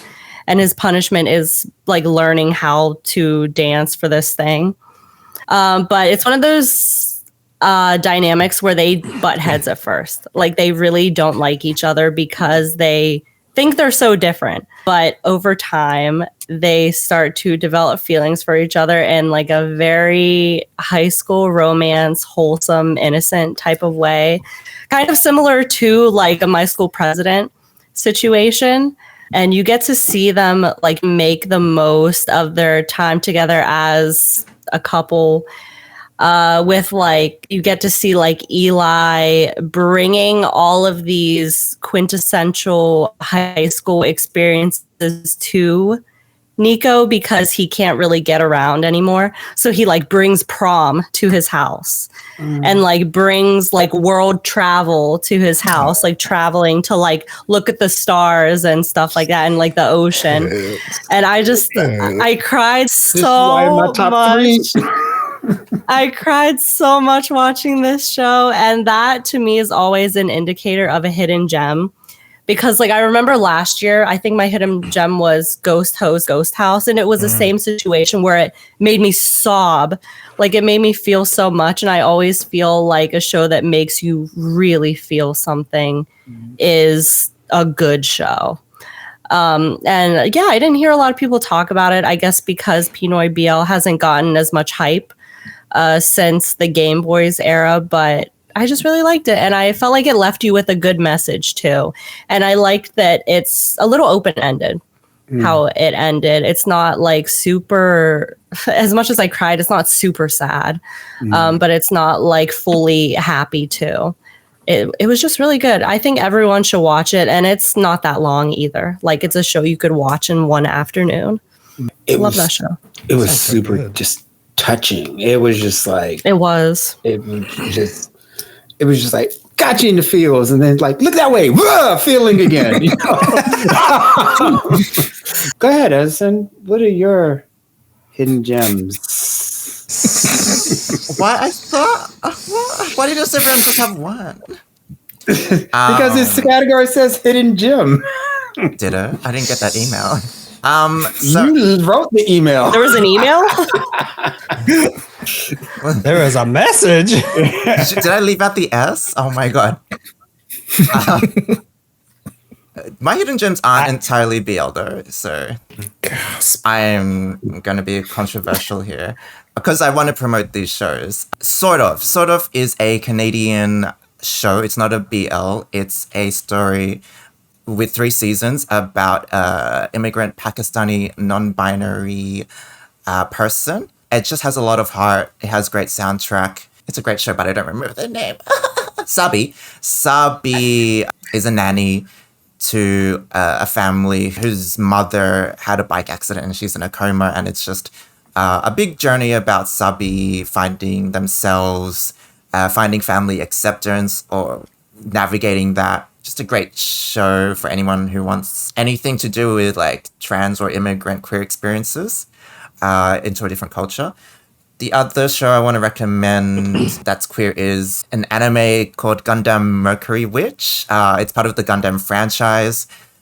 So it's kind of revolutionary that they have a queer couple as their lead. There's a very great moment in which, so it's two girls. So it's not a BL. So it's one of them is like the daughter to a corporate conglomerate, and people can win her hand in marriage through robot battles. So it's kind of weird, but the other girl is this kind of like genius at Gundam fighting, and she kind of wins her marriage, and they're kind of like wives, husband and wives, but wives and wives. So it's they're in high school, but it's just a really interesting show that I want to recommend. That's a bit different, but also I think culturally significant in terms of like its usual audience. The other shows I want to recommend, I want to recognize the surgence or the coming out of dating shows, dating reality shows. I love them. So there's, been His Man in Korea. The second season came out this year. There was one in Hong Kong, I think last year, called Boyscation. This year, Taiwan had Boys Like Boys. But my favorite one of these was Sparks Camp in the Philippines. So I recommend Sparks Camp's. Same people who made Hellish Ranger, the same production, Black Sheep. But Sparks Camp was the most entertaining, especially because they featured Bong, which is one, high camp femme guy. But the whole cast has a lot of camp energy, so it's just a really good time. Definitely recommend Sparks Camp, definitely a hidden gem. And then lastly, Taiwanese movie, Marry My Dead Body on Netflix. Really, I loved that. Really funny, great show. Not a BL in my eyes, but the whole crux of the show is about the ghost trying to figure out what's holding him back from moving on. And it's just a great writing in terms of that theme and that trope, but tying it in with, again, family acceptance. I have issues, but family acceptance again. So it was just beautifully done in terms of, it's kind of like a mystery. It's like, what's holding him back? So yeah, that's my hidden gems. All right. Sean, what's your hidden gem? Yes, go revive the Sean. Go Jacko Frost. Oh, I'm sorry. It was so long ago when I started this. Topher, what's your hidden gem? Well, damn. Some good tea. Goodness. Well, I have two. One we've already talked on a little bit, Unintentional Love Story. I don't remember how I came across it. It might have been a patron request. It might have been just something I started. I don't remember how I got onto it, but I don't remember there being an abundance of talk about it. But I just really enjoyed it, because they were grown-ass men, and I love some grown-ass men in series. There were some things that I found questionable, some things that I would change, and blah, blah, every series. But overall, I remember leaving with a good feeling about it. And then another one that I really, really liked was a Japanese series, End of the World with You. Yes. I'm sorry. Yes. That We both like screamed. I know. Like that series, it didn't make me necessarily cry kind of emotion, but I was hella emotional. Like I went through this range of emotions throughout the series. The first 4 episodes, I don't remember the character's name, but Ritsu. Yes, Ritsu. I hated him. I hated him with a burning passion. I could not stand him. It did not matter what he did, how he tried to sweet talk, or how he I would not give him the time of day. Everything he did was just wrong. Like if you roll back that reel that I did a couple weeks ago about August from last Twilight, that was basically me and Ritsu up until about episode 5. Like I just did not like this man. I could not. And then somewhere around end of episode 4, somewhere episode 5, I started to soften up on him. And then it just took me in this complete different direction than I was expecting. And I was like, I didn't come into the series really knowing what to expect. And then there was this sort of lighthearted touch of maybe there's some supernatural element to this random high school kid. Maybe there's not. And then we had this, I believe, I don't know if the actor or actress themselves was trans, but I think the character themselves were. So we had that representation as well. And I'm like, there's just so many interesting storylines crammed into this 8-episode little series. And it was just done really, really interestingly. And I just enjoyed my journey through that series. And like, I just didn't hear a lot about it, but I'm glad that, thank you, Yemi. I'm glad that, Yemi recommended it. I remember the ending theme song. When it starts playing, you're like, oh my God, it's ending. But it was very memorable. Yeah, that's going to be on BL, the BL month next year. But the meteorite, whatever it was going to hit Australia. I was like, what the heck is this? But what happened? Like a fragment hit Mexico or something. And then like I was like, so only those people. What happens at the end? Is everyone alive? I read the manga, I can tell you. Oh, did Mexico survive? The meteor doesn't strike. No, but there's like a fragment, right? In the middle. Yeah, so and I don't remember how many days in, but there was that fragment that like created what's it called? A crater. And I think that it was alluded to some people died in that, but it wasn't like the mass fatality thing in the end. And then you have to wonder, was it because Yuma blew the meteor away? It was. I think he created the meteor. He started going in the first Super place. Saiyan in middle episode 5. I'm like, okay, there's something about this kid. I don't know where we're going, but there's something about this kid. My hidden gem is only because, and I'm glad that I did. There was like some bad parts of it, but also good parts of it. This like BL cram, in which I started looking at other countries, and I found this one cute, super short BL from Hong Kong. My colleague at the BL shop.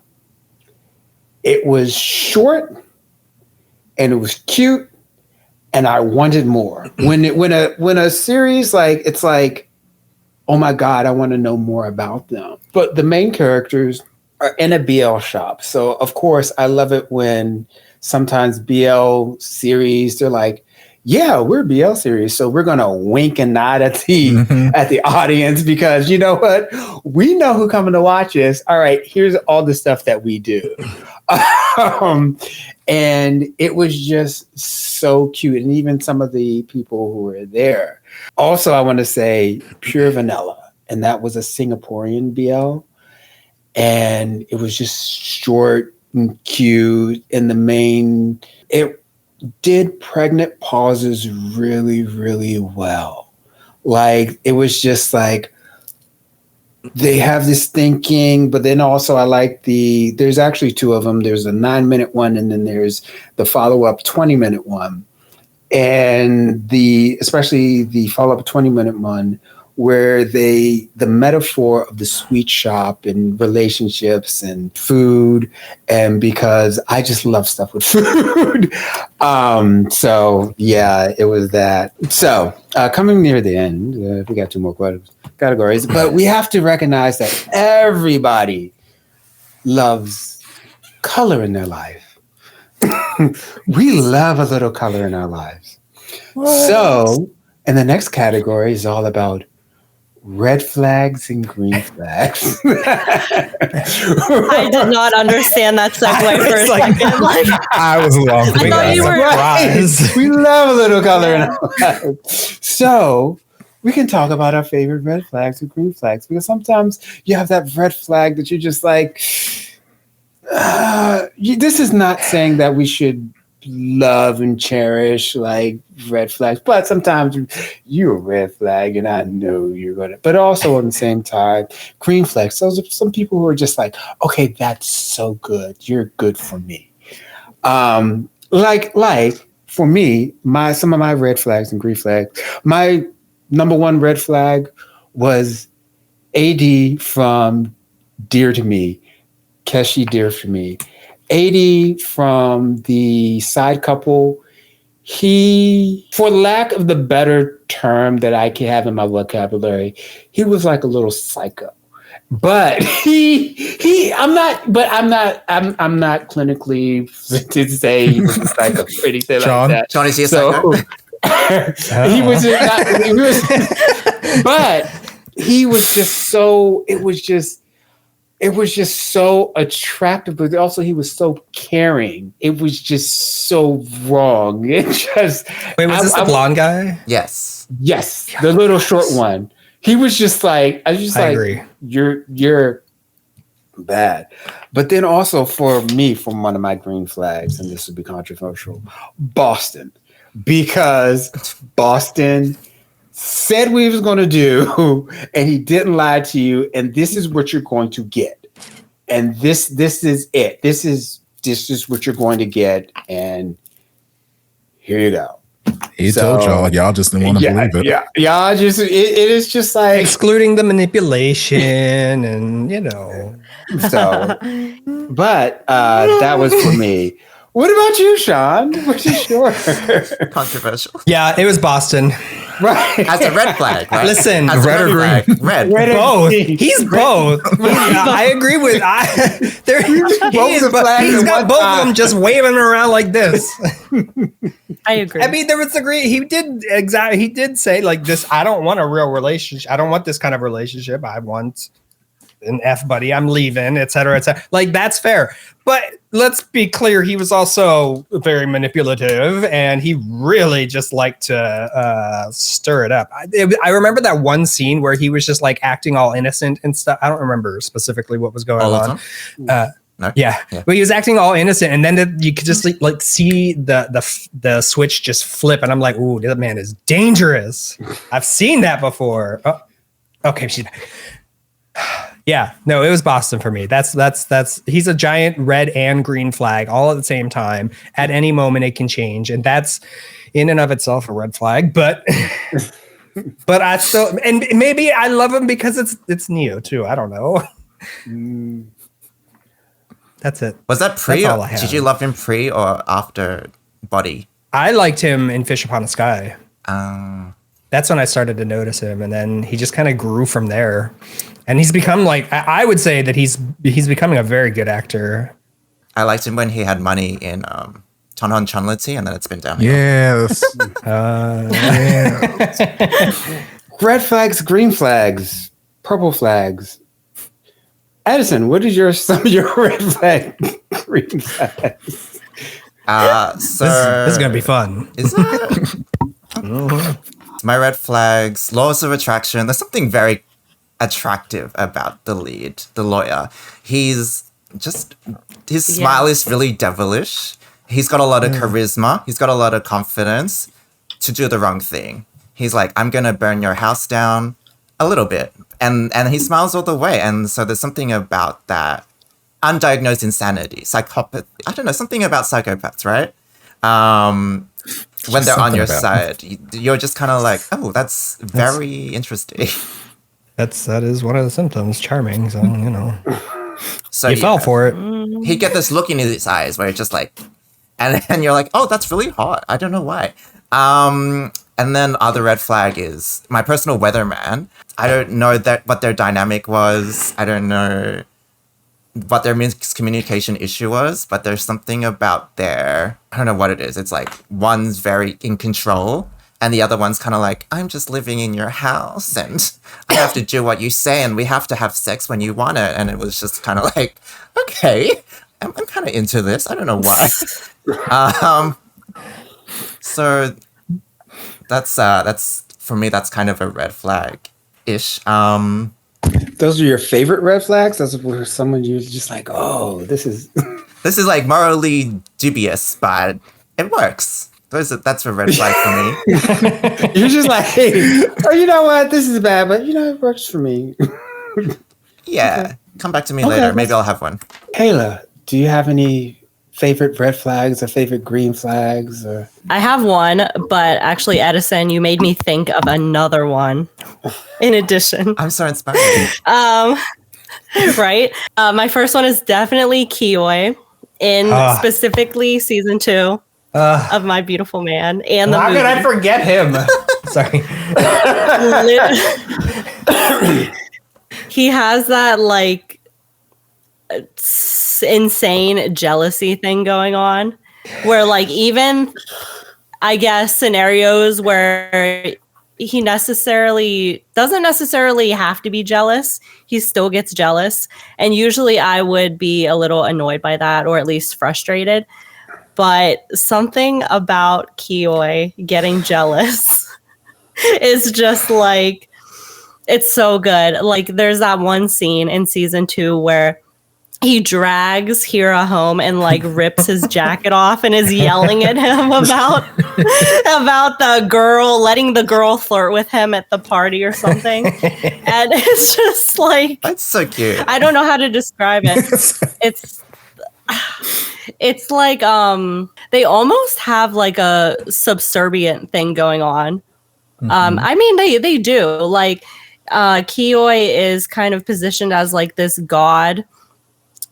So even that, now that I'm thinking about it, you could do a lot of metaphors with him thinking that or I guess he doesn't think that he's God, but just like how he always has to have his way. It's just, I don't know if it's like that actor specifically and the way he's portraying it, but even though it's a red flag that he still is getting so jealous after all this time, I'm like, but you know what? It's the Sundar vibes, right? It's like he's so insecure, but he's also very like, I don't want to admit it, you know? Yeah, it's the possessiveness. I don't know. Like it really is toxic, but I let it slide because it's my beautiful man, and that's what makes that series good. Yeah. My other one that I just thought of is Nawin from Laws of Attraction, Charn's ex-boyfriend. Who they go and like stay at his house. I love the scene where he's introduced where you hear him like beating someone up in the other room, and then he comes out with the brass knuckles on and like blood all over his tank top. And then he's just like, he's trying to hug them, and then it cuts to he's like, oh yeah, my accountant, I had to like teach them a lesson, and then the accountant you see is being like dragged out of the house. And there's just like so many he's very unhinged. He reminds me of like a combination of like the Joker and like Tankun from Kin Porsche, because he's very I don't know if he is like the best character. He's definitely morally gray, to say the least, but he's just very entertaining, and I loved him. And I was like, I would love to spend a day with him. Fun. He would just go like burn down a village with him, fly in the plane because he has a personal plane. Oh my god! He's just really fun. Definitely a red flag. Like more so, obviously, more so than a green because flag. He's killed people. Okay, so that is a turn. He is a murderer, but in like a vigilante justice way. Oh, it's a green flag. Oh my gosh. Maybe it's a green flag. Yeah, he's just. Oh my god! He's pretty much like fight for the. You heard it here first, everybody. Murder is a green flag. Oh no! But only if you do it in a sexy way. It has to be only if you do it to people who deserve it, people who are putting down the little guy. Topher, because I know, I saved the best for last because I know you have some red flags that you just. I don't know what you mean. We talked about it before, but go ahead. No, I don't have it. I don't have any. Takes out a roll. All of OnlyFriends. You give me an episode or a scene, I could probably find 5 or 6 of them. But I guess my favorite, like if I had to pick one that I'm kind of like, okay, I guess I get it. It's not great. It's not healthy, but I get it. You know, that whole, my love can change him. I can fix him. You kind of had that at the beginning with Top. Nick, I don't necessarily think Nick thought he was going to change Boston, but there was a little element of that where it's like, you know, maybe I can I can change them. I'm like, I get that. There are people I see in real life where I'm like, yeah, okay, they've got a Netflix documentary about how they murdered this many people, but they're kind of hot. Maybe I could change. Like, you know what? I believe in you. You can. My love can fix them. If my love can't fix them, who can? Like, Right. The justice system can't do what my love can do. So like. So, like, I relate. That's a powerful belief. We cannot underestimate your prophecy. It's very presumptive, sir. I'm a virgin. We've talked about this a number of times. I said my love. I'm not loving with my muffin. I'm not Lady Gaga. Okay. But yeah, I that's one of my favorites. Green flags. I love any character that turns off the lights before they go to bed. That is an immediate green flag to me. There's so many times I watch a series where they just go to sleep in this fully lit room, fully dressed, and like, all right, good night. I'm like, turn off your fucking lights, please. Like, I know some people have to sleep with lights. Some people need a night. I get that. But I'm like, why is every single person out here running up their light bill like this? Please turn off your lights, please. My God. So anyone who turns off a light before going to bed or goes to bed in pajamas is already a green flag for me. Pajamas. Well, there are so many series where they are in full-on denim and that's suits fair. and tuxes. I'm like, Fair. take off your street clothes before you get in the fucking bed. Take off your goddamn street clothes before you get in my bed. So that's fair. Sorry. I've said that many a time in the reaction. I'm just like, I mean, I'm glad you take it off your shoes when you get in the house, but that's a bed. You sleep on it. So I'm like, anyone who does that, I'm like, immediate green flag. You get brown words. You get things. You get penis from me. That's, I guess. I guess. I don't know. Or, whatever, brownies. I got brownies too. Wow. That escalated quickly. If I would have known that when we shared a bed, geez, I tried to tell you, but talk about the damn concert all damn night. Anyway, yes. I just want to also take mention to, even though Topher talked about it, I said this on a reaction before. End of the World with You, Ritsu was one of my favorite red flags because I knew that was like in my earlier times. I was just like, I would have had that relationship. I would have been in that relationship, and I would have came back to him in that relationship. Yeah. That is unfortunately a real world red flag that I would have been into. I would have came back to.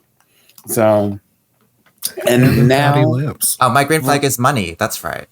We come to the end. So the last category. What are you looking forward to for this year, for 2024? I am looking forward to the next Prince with Z and Nunu, along with hopefully an English translation, an official one for the novel. Because I've been reading like bits and pieces that people translated, and I want to read more. But this one again is self-explanatory.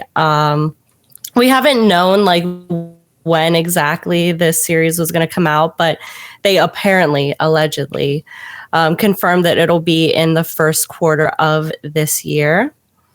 Hopefully that doesn't mean it's rushed, because I will not have kind words about that. I'm looking forward to it. Again, it's the bodyguard trope. The bodyguard trope and royalty. I love royalty. I would consider it like a fantasy type show because I think they're going to be living in a land that doesn't exist. And I think there might be like a slight enemies to lovers type thing going on, which I also love. And it's Z and Nunu. That's it. Good night. What about you, Topher? What are you looking forward to? This was honestly the easiest category. Like I had notes and notes and notes, and then this one I just had in all caps with exclamation points. I don't know if you can read my sign, but I want milk love. I want milk love. I want milk love. I want milk love. Y'all promised me it like last year or the year before. Said it's coming in this season. It hasn't come yet. I want it. I want it. I want it. I want it. So yes, I'm looking forward to milk love. Hopefully sometime this year.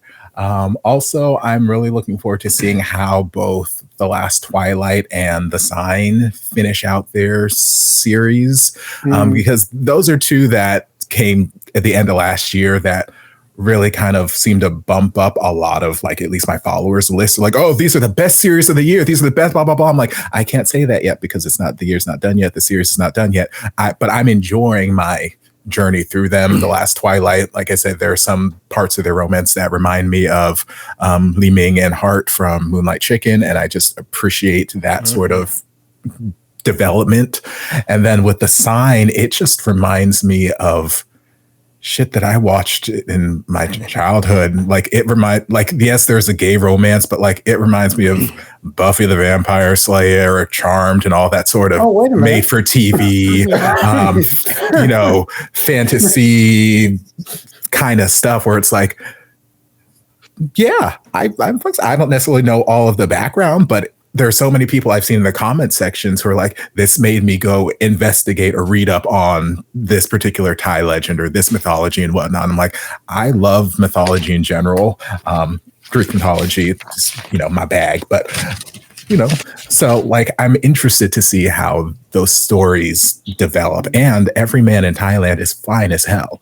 I don't know if I've stressed that enough, but every single episode I watch of The Sign, it's just like, okay, what fine ass man are we? Okay, I know he's a bad guy, but goddamn, I know he's a bad guy, but goddamn. Okay, I know. That just like, I will say that Paya has far too many candles in his bathroom. I will say that, but that's just me being picky. Yeah, Edison, what are you looking forward to towards the future? I just want to say it's so funny that Topher hates August, but on our channel we were kind of like rooting for August and Day to get together. No, we were. No. Nope. Yeah. Nope. Wait a minute. I didn't hate August quite as much. Oh, we're split. I did until not until the scene, right? And then I didn't like him at all. But nope. Is this episode 6? Where they kissed? I'm just a good judge of characters. So from we're the very still, beginning, like, we're still making our way through it. So I don't want to. So yeah. So okay, we could still hate him. Okay. 2024 has you better, but go ahead.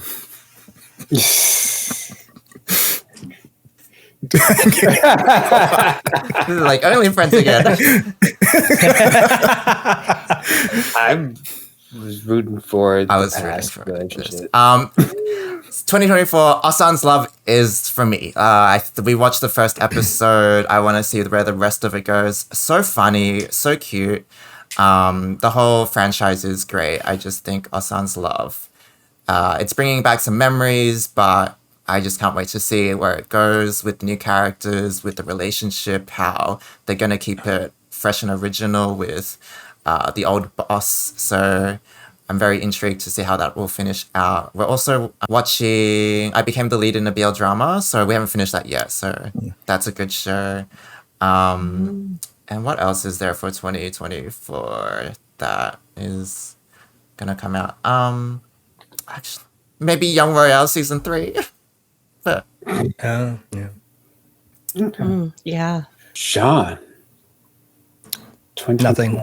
No, I'm just nothing at all. Just the end, I don't really have the end of BL. Well, damn. No, I really made the wrong business decision there. You're in the air season 2. I want it so bad. I don't really have anything specific to like series necessarily. Like I'm excited to see the end of like how Cherry Magic goes. I'm excited to see, how The Sign finishes, Last Twilight, all that kind of like I'm excited to see those. But I'm also like in general, like what I would love to see is just more from more countries as well. Just like expanding BL would be really cool. I mean, even like, I don't know, you could argue in certain regards, like Red, White, and Royal Blue started kind of a BL maybe-ish in the US a little bit. I think that can only help the genre in general. And I also am excited to see like more dramatic, maybe a little toxic friend groups, like a little bit more realism. Like I kind of just want to see that a little bit more. And I hope that 2024, we see that a little bit more. The last one is kind of a little bit more self-serving because Drama Llama comes out in 2024. So I'm excited for that to come out. So what's Drama Llama? I have no idea. We'll find out. You'll find out soon. No, I mean, it's, you know, it'll be coming out in, you know, a couple months. And I think that it's a pretty cool thing. And I'm excited for that. I think that it is going to connect people a little bit more and we'll see what happens. I'm excited for it though. So, and it's BL related. You must have a great director of head. I mean, head inside jokes. Head Director of head. Yeah. I said what I said. He's talking about himself, just to be clear. Stop it. For me, for what I'm looking forward to is that first of all, 23.5 milk love period. Also Pluto. Pluto is the other GL. And I said this in a tweet and things like that. While we have a community has gathered around the title of BL, I sometimes think it can be very constraining on the stories that are told. And that if it's not two cis males in high school, anything other than that, then it's not really BL. I think that we can still keep those stories, but also tell other stories and it be included. And I really feel like the way that Thailand calls it Y series instead of just like, which includes GL stories and other things like that, and other identities and personalities, and it'd be a little bit more. So I hope that there is more different types of stories beyond just like two. And I really like some of the series coming out in which I really like the friend group and how they're supportive. Like one of the things I loved about Crush on You wasn't the main characters, but the friend group and how they were so supportive, and Daisy and all this other kind of stuff. So, and especially, was it's already been said, the proliferation of BL.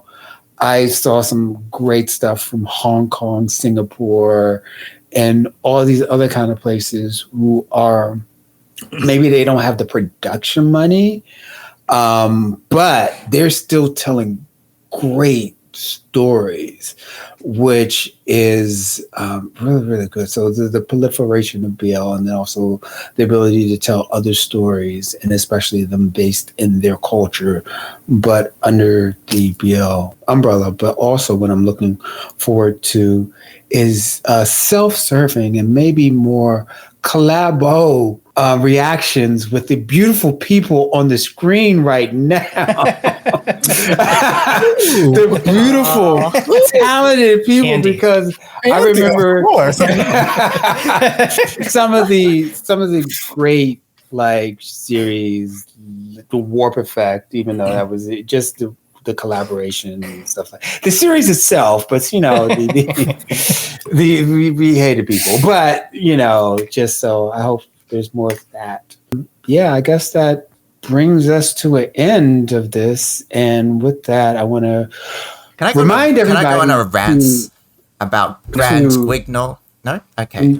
Okay. I want to remind everybody to go and look at everybody's channel. Go look at Psynergic's channel, and then Kayla's channel, and then also Topher Reacts channel. To subscribe and also follow them and support them. They're amazing. Also, Drama Llama is coming out this year, so look out for that. Anybody want to? I'll give y'all the last word before we go. Last word, not the last. You're about to go on a rant, aren't you, Edison? It's already been like 3 hours. Grand Greek Notes took 3 of my favorite Japanese BLs in 2022. Took their couples. Took the guy from Kabekoji. Took the guy from Senpai This Can't Be Love. Took the guy from Eternal Yesterday, and it ruined them for me. I didn't ruin them for me, but I kind of bastardized their show. I was just like, that's such a good run, and then it just, I don't know. What? It was no one knows. It's hidden gems of things that hidden hot button, hidden stuff. It was just like these Hidden actors grudges. from 3 of my favorite BLs, and I was just like looking forward to seeing them again. But the movie, it was I just couldn't do it because it was horror, and it was a splatter horror. Go on. Topher's now like, because I had so much free time already. anything else? Anyone want to say anything about I Feel You Linger in the Air? Or oh god. Anyway, so that brings this year to a close. Join us again next year. Hopefully for this again. So just follow all the channels and everything. So Probably sooner than this one.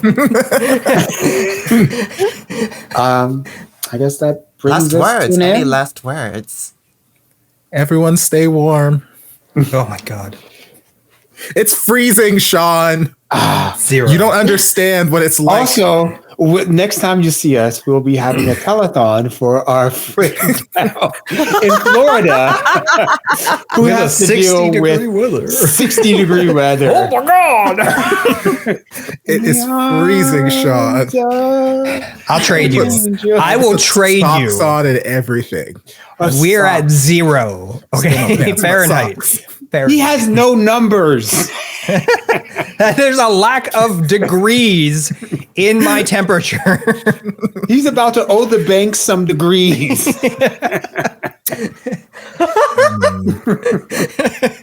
Sounds like a Sean problem. All right, so that's it for us. See you next year. Bye. Bye.